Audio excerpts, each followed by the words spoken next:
30 जनवरी 1954 कोलकाता का एक इलाका जिसका नाम टोनीगंज था, वहां पर सुबह के टाइम पर जो वहां के कर्मचारी थे, जो सफाई करने वाले थे, वो वहां पर एक शमशान घाट के पास सफाई कर रहे थे कि तभी उनमें से एक कर्मचारी की नजर पड़ती है कि नीचे कुछ अखबार के बंडल पड़े हैं। वहां पर 3 अखबार के बंडल पड़े हुए थे जिनके ऊपर नारियल की रस्सी लपेटी हुई थी।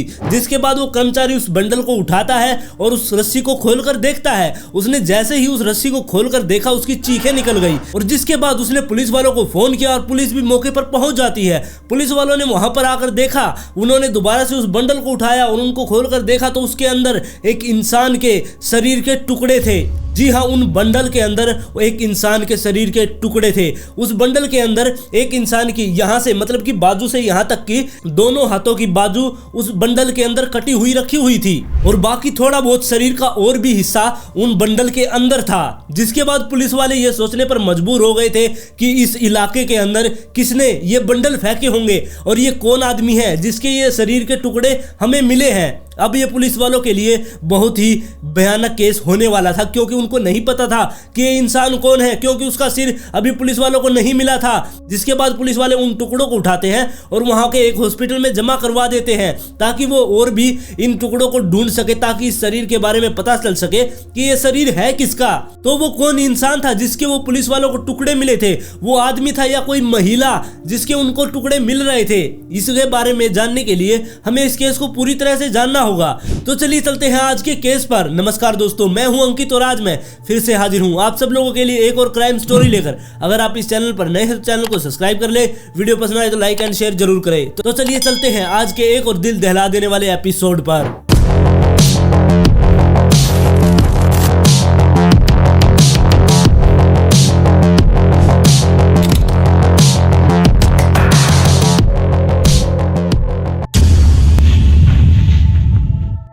जैसा कि मैंने आप लोगों को बताया कि 1954 में कोलकाता के अंदर टोनीगंज के इलाके में पुलिस वालों को कुछ पैकेट मिले जो कि अखबार के पैकेट थे। उनके अंदर लाश के टुकड़े मिले थे जो कि पुलिस वालों को पता नहीं था किसके थे। और फिर पुलिस वाले उस दिन अपने काम में लगे हुए थे, वो उस टुकड़े के बारे में जानना चाहते थे कि वो लाश किसकी है। और दूसरी तरफ अब शाम हो गई थी और उसी दिन की शाम को कुछ लोग कालीघाट पार्क में घूम रहे थे कि तभी उनमें से एक आदमी की नजर पड़ती है। वहां पर भी कुछ पैकेट गिरे हुए थे, वहां पर कुल 4 अखबार के पैकेट थे, उनके ऊपर भी ऐसे ही रस्सी बंधी हुई थी।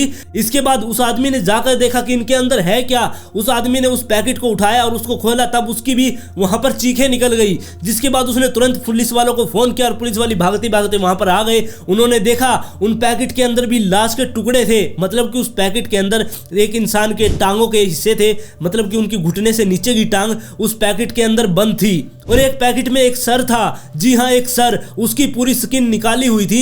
ये पहचान में नहीं आ रहा था कि ये आदमी है या फिर कोई औरत। और इन सब के अलावा वहां पर एक पैकेट और था। उस पैकेट को खोलने के बाद पुलिस वालों को उसके अंदर से एक छोटे से नवजात बच्चे का भ्रूण मिला। जी हाँ, वहां पर वो बच्चा अभी पैदा भी नहीं हुआ था, उसने दुनिया देखी भी नहीं थी, उससे पहले ही उसको मार दिया गया था। अब पुलिस को उस पार्क के पास से इन इंसान के टुकड़े तो मिल गए थे। अब पुलिस वालों ने सोचा कि हो सकता है कि यहाँ आसपास और भी उनको कोई सुराग मिल सकता है जिससे वो कातिल तक पहुंच सके या फिर ये पता लगा सके कि ये किसके टुकड़े हैं। वो ऐसे ही वहां पर इधर उधर ढूंढ रहे थे कि तभी उन्हें थोड़ी दूर पर एक पैकेट और मिलता है। जब उन्होंने वो पैकेट खोलकर देखा, उसके अंदर भी 2 जांघें थी, मतलब कि किसी इंसान की 2 जांघें उसके अंदर थी और एक जांघ पर कोई कट का निशान भी था। अब पुलिस वालों ने ये सारे के सारे टुकड़े उठाए, दोबारा से वो हॉस्पिटल में गए और इन सारी चीजों को उन्होंने हॉस्पिटल में जमा करवा दिया। और हॉस्पिटल में ले जाने के बाद उस लाश को डॉक्टरों ने जोड़ना शुरू कर दिया। उसका पोस्टमार्टम किया गया, तब डॉक्टरों को पता चला कि ये एक महिला की लाश है। लेकिन वो डॉक्टर उस महिला का चेहरा नहीं बना पाए क्योंकि उसकी स्किन उतारी हुई थी चेहरे की, इसलिए डॉक्टरों को नहीं पता था कि ये किस महिला का चेहरा है। और वो टाइम 1954 का था, इसलिए वहां पर इतनी ज्यादा टेक्नोलॉजी भी नहीं थी जिससे ये पता लगा सके कि ये लाश है किसकी। पुलिस वालों ने फिर आसपास के थानों में जाकर पता करना शुरू किया कि कोई महिला मिसिंग है या फिर किसी के बारे में कोई रिपोर्ट आई है। लेकिन पुलिस वालों के हाथ अभी भी कुछ नहीं लग रहा था, वो अभी भी खाली हाथ थे। अब पुलिस वालों को कुछ मिल नहीं रहा था, इसलिए पुलिस वालों ने इस केस को जो वहां का मशहूर जासूस था उसको सौंप दिया। और जो इस केस को लीड कर रहे थे उनका नाम था शामेंद्र नाथ घोष। अब सामेंद्र नाथ घोष के पास जब ये केस आ गया, उन्होंने अब इसको लीड करना शुरू कर दिया। अब उन्हें ये नहीं समझ आ रहा था कि ये महिला कौन है, ये लाश है किसकी। इसलिए सामेंद्र नाथ घोष वहां के एक मशहूर डॉक्टर के पास गए। वो डॉक्टर प्लास्टिक सर्जरी के लिए मशहूर थे और उनका नाम मुरारी मोहन मुखर्जी था। और उन्हें जाकर बताते हैं कि हमें एक लाश मिली है, उसके बहुत सारे शरीर के टुकड़े हमें मिल गए थे, उनको जोड़ तो हमने लिया है, लेकिन जो उसका सर है, उसके सर से उसकी स्किन गायब है। इसलिए आप आकर उस चेहरे की प्लास्टिक सर्जरी करें। और इस बात पर डॉक्टर मुरारी भी मान जाते हैं और वो उनके साथ आ जाते हैं, जिसके बाद उन्होंने उसकी प्लास्टिक सर्जरी शुरू कर दी और उस लाश के शरीर से ही उसकी खाल को उतार उतार कर उसके चेहरे को अलग रूप दे दिया। अब पुलिस वालों के पास एक चेहरा तो था, लेकिन उनको ये नहीं समझ आ रहा था कि ये चेहरा सच में ही इस महिला का है या फिर नहीं। और इस चेहरे को बनने के बाद उसकी फोटो खींची गई और उसको अखबारों में निकाला गया और लोगों से कहा गया अगर आप इस महिला को जानते हैं तो आप सामने आइए। लेकिन इससे भी कोई फर्क नहीं पड़ा, क्योंकि कोई भी इस चेहरे को नहीं जानता था और कोई भी इसके लिए सामने नहीं आया। अब इस केस को चलते हुए काफी दिन हो गए थे और 25 फरवरी 1954 का दिन आ जाता है और अब तक सामेंद्र नाथ घोष के हाथ भी कुछ नहीं लगा था। उनके पास कोई भी लीड नहीं थी, उनके पास कोई भी सुराग नहीं था ताकि वो कातिल तक पहुंच सके। कातिल तक तो छोड़ो, उनको अभी तक यह नहीं पता चला था कि ये महिला है कौन। और उस दिन सामेंद्र नाथ घोष अपना रात का काम निपटाकर वो रात को 9 बजे अपनी गाड़ी में बैठकर अपने घर की तरफ जा ही रहे थे कि रास्ते में उनकी तबीयत थोड़ी खराब सी हो गई। इसलिए उन्होंने एक मेडिकल शॉप के पास अपनी गाड़ी को रुकवाया और वो उस शॉप पर जाते हैं और उसको जाकर कहते हैं कि मुझे कफ सिरप चाहिए। लेकिन जो उस मेडिकल स्टोर पर बैठा था उस आदमी ने कहा कि मेरे पास कफ सिरप नहीं है, आपको अगर कोई बुखार वगैरह की दवाई चाहिए तो मैं वो आपको दे सकता हूं। इस बात पर सामेंद्र नाथ घोष ने कहा कि आपके पास कोई कफ सिरप ही नहीं है तो आपने ये दुकान क्यों खोली हुई है, आप इस दुकान को बंद कर दो। लेकिन जो उस दुकान पर आदमी बैठा था उसने कहा कि काफी दिन हो गए हैं, मालिक दुकान पर नहीं आए, उन्हें 1 महीने से ऊपर हो गया है, वो दुकान पर नहीं आते हैं, इसलिए दुकान में कोई भी सामान नहीं आ रहा है। जिसके बाद सामेंद्र नाथ घोष अपनी गाड़ी में बैठते हैं और वो अपनी घर की तरफ चले जाते हैं। वो घर पर पहुंचे ही थे कि तभी उनके दिमाग में ये बात घर कर गई कि उस आदमी ने बताया कि उनका मालिक 1 महीने से दुकान पर नहीं आ रहा है और उन्होंने इस केस को भी 1 महीने पहले ही हाथ में लिया था। जिसके बाद वो अपने ड्राइवर से कहते हैं कि गाड़ी को दोबारा से उसी दुकान पर ले चलो और वो दोबारा से उस दुकान पर पहुंच जाते हैं और फिर वो उस दुकान वाले से जाकर पूछने लगते हैं कि तुम्हारे मालिक कहाँ रहते हैं और उनका नाम क्या है। तब उनको पता चला कि उस दुकान के मालिक का नाम बीरेन दत्ता घोष है। फिर उन्होंने उस आदमी से बीरेन दत्ता का एड्रेस मांगा, जिसके बाद उस आदमी ने उनको वो एड्रेस दे दिया और वो गाड़ी लेकर उस एड्रेस पर पहुंच गए।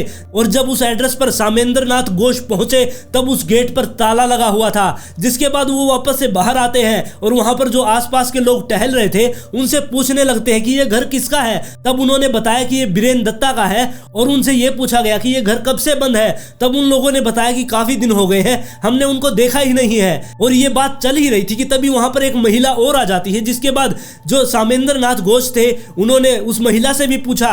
तब उस महिला ने बताया कि हमने उनको 30 जनवरी से ही नहीं देखा है। जिसके बाद सामेंद्र नाथ घोष को उस महिला पर थोड़ा सा शक हुआ। उन्होंने उससे पूछा कि तुम्हें एग्जैक्ट डेट कैसे पता है कि वो 30 जनवरी से ही घर पर नहीं आ रहे हैं। तब उस महिला ने बताया कि उनकी पत्नी प्रेग्नेंट थी और वो 30 जनवरी को मेरे पास अपना बेटा छोड़ने आए थे और उन्होंने कहा था कि मैं अपनी पत्नी को हॉस्पिटल लेके जा रहा हूँ, उसकी डिलीवरी होनी है। और वो शाम को आए थे, अपने बेटे को वापस ले गए और उस दिन के बाद से मैंने ना तो उनकी पत्नी को देखा और ना ही उनको देखा है। और फिर पुलिस वालों ने वहीं पर और कुछ लोगों से पूछताछ की। तब लोगों से पता चला कि उसका एक घर और है। उस दूसरे घर का पुलिस वालों ने एड्रेस लिया और उस घर पर पहुंच गए। उस घर में एक महिला रहा करती, उस महिला से भी पूछताछ की गई, लेकिन उस महिला को इस केस के बारे में कुछ भी नहीं पता था। जिसके बाद वहां पर 2-4 पुलिस वाले लगा दिए गए ताकि अगर वहां पर बीरेन दत्ता आए तो उसको पकड़ सके। अब पुलिस वाले वहां पर उसकी वेट कर रहे थे और फिर ऐसे ही एक दिन पूरा बीत जाता है और 27 फरवरी 1954 आ जाता है। उस दिन सुबह सुबह एक आदमी जिसने कंबल ओढ़ा हुआ था वो उस घर के अंदर जाता है। उस घर के अंदर जाने के बाद वो थोड़ी देर बाद बाहर आता है। तब पुलिस वाले उसके पीछे पीछे उसके साथ साथ चलने लगते हैं और पीछे से उन्होंने आवाज दी बीरेन दत्ता। तभी वो पीछे मुड़कर देखता है और उन्होंने पूछा और उन पुलिस वालों ने उससे पूछा कि आप बीरेन दत्ता हैं। तब उसने कहा कि हाँ मैं बीरेन दत्ता हूं और आप लोग कौन हैं। तब उन्होंने उसको पकड़ लिया और उसको पुलिस स्टेशन में ले आए और पुलिस स्टेशन में लाने के बाद उन्होंने उससे पूछताछ शुरू शुरू कर दी। तब बीरेन दत्ता ने पूरी कहानी बताई और वो कहानी सुनने के बाद पुलिस वाले भी पूरी तरह से चौंक गए थे। बीरेन जब छोटा सा था 4-5 साल का, उस टाइम पर उसकी माँ और उसके पिताजी की मौत हो गई थी, जिसके बाद वो अपनी बहनों के साथ रहने लगा। और जब उसका वहां पर भी मन नहीं लगा तब उसके जो चाचा के बेटे थे वो उसको अपने साथ अपने घर पर ले आते हैं और वो वहीं पर अपने चाचा के बेटों के साथ उनके घर पर रहने लगता है। अब उसका वहीं पर मन लग गया था, जिसके बाद वो धीरे धीरे बड़ा होने लगा। उसने अपनी पढ़ाई वहीं पर पूरी की और जब ये बड़ा हो गया, जो इसके चचेरे भाई थे वो इससे बहुत ज्यादा प्यार किया करते, इसलिए उन्होंने उसके नाम पर एक मेडिकल स्टोर खुलवा दिया और वो पूरा का पूरा मेडिकल स्टोर उसको सौंप दिया कि तुम इसको संभालो, इसमें कमाओ और खाओ। और वो मेडिकल स्टोर खोलने के बाद अब बीरेन की जिंदगी पटड़ी पर आ गई थी। अब वो अच्छे से वहां पर कमा रहा था, लेकिन जो उसका चचेरा भाई था उसकी एक बेटी थी जिसका नाम कमला था। वो कमला और बीरेन ये दोनों आपस में प्यार करने लगे। जी हाँ, ये दोनों चाचा भतीजी एक दूसरे से प्यार करने लगे। और जब इस पूरे कांड के बारे में उनके घर वालों को पता चला तब उनके बीच में काफी झगड़ा हुआ, जिसके बाद वो उस भतीजी को मतलब कि कमला को अपने घर से भगा लेता है और बाहर जाकर शादी कर लेता है। लेकिन जो बीरेन था इसने कमला से झूठ मूठ की शादी की थी, इसने सच वाली उससे शादी नहीं की थी, बस वो उसके साथ ही लिव इन रिलेशनशिप में रहा करता। और जहां पर उन्होंने अब किराए का घर लिया था वहां पर वो सभी लोगों को यही बताया करता कि ये मेरी पत्नी है और उसने उसका नाम भी बदल दिया था। उसने अब उसका नाम बेला रानी रख दिया था। और फिर ऐसे ही कुछ टाइम बीतता है और उनके घर पर एक लड़का भी हो जाता है। लड़का होने के बाद बेला रानी ने उससे कहा भी कि अब इस शादी को हम पूरे रीति रिवाज से कर लेते हैं, लेकिन उसने उसका मन बहलाने के लिए बस उसको सिंदूर लगा दिया और उसने इस बात को टाल दिया। और फिर ऐसे ही धीरे धीरे इसकी जिंदगी कट रही थी और ये अपनी बहनों के घर पर भी जाया करता और वहां पर एक लड़की आया करती जिसका नाम मीरा था और इस लड़की से इसको प्यार हो जाता है। अब अपनी बहनों की सहमति से, मतलब कि इसकी बहन थी जो, वो बेला रानी को पसंद नहीं किया करती। उनका मानना था कि इसने जो उससे शादी कर रखी है वो रियल शादी नहीं है। अब अपनी बहनों की सहमति से ये मीरा से दोबारा से शादी कर लेता है और मीरा से शादी करने के बाद इसने एक और किराए पर घर लिया और उस किराए के घर में अब ये मीरा के साथ भी रहने लगा। और इन दोनों को, मतलब कि बेला रानी को और मीरा को एक दूसरे के बारे में नहीं पता था और इसने अब इन दोनों के पास बारी बारी रहना शुरू कर दिया था। सुबह वो बेला रानी के पास रहा करता और रात को वो मीरा के पास रहा करता। अगर कोई उन दोनों में से इससे पूछ लेता तो ये कह देता कि मुझे दुकान पर काफी काम है, इसलिए मैं दिन में या रात में घर पर नहीं रुक सकता। इसने 2 शादी तो कर ली थी, इसकी 2 पत्नियां भी हो गई थी, लेकिन अब ये अपनी दुकान को टाइम नहीं दे पा रहा था। इन दोनों के चक्कर में इसकी दुकान बैठी जा रही थी, उसका धंधा चौपट होता जा रहा था। और फिर 1953 आ जाता है और उसको पता चलता है कि बेला रानी एक बार फिर से प्रेग्नेंट है, उसके पेट में उसका बच्चा है। और फिर बीरेन यही सोचता रहा कि आगे अब मैं क्या करूं, अब मेरी 2 पत्नी है और जो बेला रानी है उसको दोबारा से बच्चा होने वाला है। और इसी उधेड़ बुन में उसको 9 महीने हो जाते हैं और बेला रानी का डिलीवरी का भी टाइम आ गया था। अब उसे समझ नहीं आ रहा था कि उसके अब बच्चा हो जाएगा, उसके पास इतने पैसे नहीं है कि वो अब 2 बीवियों का खर्चा उठा सके। इसलिए उसने अब फैसला कर लिया था कि अब वो एक बीवी के साथ ही रहेगा। हो ना हो इन दोनों को एक ना एक दिन तो एक दूसरे के बारे में पता चलेगा। उस दिन इन दोनों के बीच में भयानक झगड़ा होगा। उससे पहले ही उसने एक प्लान बनाया कि वो क्यों ना एक बीवी को मार दे और उसने बेला रानी को मारने का प्लान बना लिया था। अब वो बेला रानी को मारने के लिए उसने पहले काफी दिनों से ही इस चीज की प्लानिंग शुरू कर दी थी। वो बेला रानी से इस बारे में झगड़ा किया करता कि उसके पेट में जो बच्चा है वो उसका नहीं है, वो कहीं और से मुंह काला करवा के आई है। और जो दूसरी तरफ उसकी पत्नी यानी कि मीरा थी वो उससे कहा करता कि हमारे कोई बच्चा नहीं है, इसलिए हम एक बच्चे को गोद ले लेते हैं। अब उसने ये प्लान पहले ही बना रखा था कि वो बेला रानी को मार देगा और उस बच्चे को लेकर मीरा को दे देगा। और फिर 27 फरवरी के दिन बेला रानी से बीरेन जाकर लड़ाई करता है। उसने उससे कहा कि ये पेट में तुम्हारे बच्चा है, वो मेरा बच्चा नहीं है। और इसी लड़ाई झगड़े में उसने किसी बाहरी चीज से उसके सर पर वार कर दिया जिससे वो बेहोश होकर नीचे गिर गई, जिसके बाद उसने उसका गला दबाया और उसकी मौत हो गई। और बेला रानी जब मर गई उसको उठाया उसने और जो उनकी अलमारी थी उसमें से सारे कपड़े निकाले और उस अलमारी के अंदर उसको बंद कर दिया। और जिसके बाद वो अपने बच्चे के पास आकर सो गया। उस टाइम पर रात का टाइम था, इसलिए वो अपने बच्चे के पास वापस से आया और उसके पास सो गया जैसे कि कुछ हुआ ही नहीं है। और वो पूरी रात यही सोचता रहा कि आगे करना क्या है।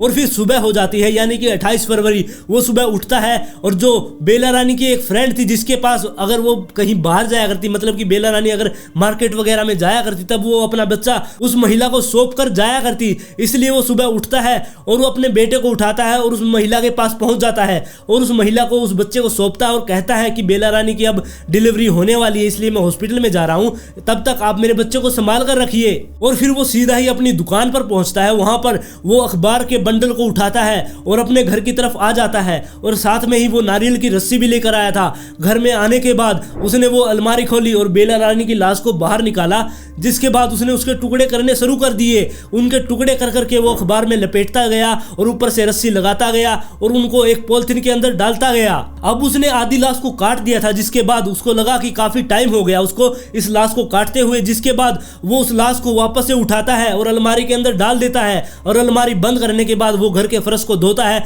फिनाइल वगैरह छिड़कता है ताकि कोई बाहर बदबू ना जाए। जिसके बाद वो अपने बेड पर जाकर सो जाता है और वो सुबह उठने के बाद दोबारा से अपनी दुकान पर जाता है, वहां से अखबार के पैकेट लेके आता है और घर में आने के बाद वही दोबारा से अपने काम में लग जाता है। और फिर रात होने के बाद उसने कुछ पैकेट निकाले और एक रिक्शा लेकर वो बाहर की तरफ निकल जाता है। वो टोनीगंज इलाके में पहुंचा। वहां पर जाने के बाद उसने देखा कि वहां पर आसपास कोई नहीं है, तब उसने 3 पैकेट वहां पर गिरा दिए। जिसके बाद वो वापस से अपने घर पर आता है और कुछ पैकेट फिर दोबारा से उठाता है और दोबारा से वो रिक्शा लेता है और एक पार्क के पास पहुंचता है और वो 4 पैकेट उस पार्क के पास फेंक देता है। जिसके बाद वो थोड़ी सी आगे और चलता है, एक पैकेट वहां पे भी फेंक देता है और उन सारे पैकेटों को फेंकने के बाद वो वापस से अपने घर आता है और वो घर को साफ सुफ करके अपनी पत्नी की उसी फ्रेंड के पास जाता है जिसको उसने बच्चा दे रखा था। वो अपने बच्चे को लेता है और उसको कहता है कि शायद हो सकता है आज बेला रानी की डिलीवरी हो जाएगी और धन्यवाद आपने मेरे बेटे को रखा। और उसका बेटा लेता है और वो वहां से निकल जाता है और अपने बच्चे को ले जाकर वो मीरा को दे देता है। और ये सारी कहानी बीरेंद्र दत्ता ने सामेंद्र नाथ घोष को सुनाई तो वो भी पूरी तरह से चौंक गए थे।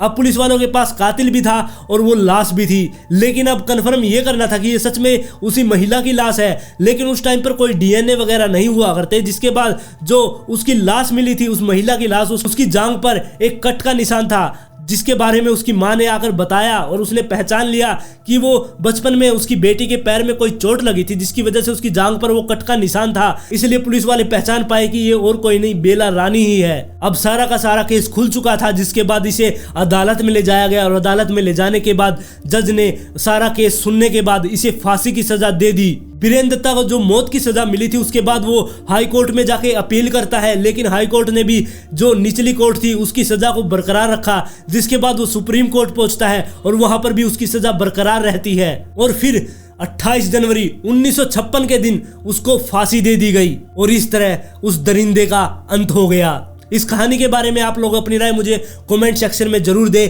अगर आप इस चैनल पर नए तो चैनल को सब्सक्राइब कर ले, वीडियो पसंद आए तो लाइक एंड शेयर जरूर करें।